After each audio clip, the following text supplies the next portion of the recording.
Hello guys, अस्सलाम वालेकुम। हमने जो कुल्थी के पापड़ का बिजनेस स्टार्ट किया था मेरे अम्मी ने, तो ऑर्डर्स ज़्यादा आने की वजह से फिर से हमने ज़्यादा क्वांटिटी में यहाँ पर मिक्सचर रेडी कर रहे हैं। इसका प्रिपरेशन शुरू हो गया है। अगर आपको भी ये वाले कुल्थी के पापड़ चाहिए तो मुझे इंस्टा में डीएम कीजिए। सभी पूछते रहते हैं कितना है 100 पापड़ का रेट कितना है करके। मिनिमम 100 पापड़ ऑर्डर करने हैं।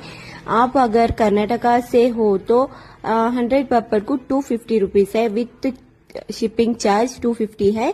अगर आपको भी चाहिए तो मुझे इंस्टा में डीएम कीजिए।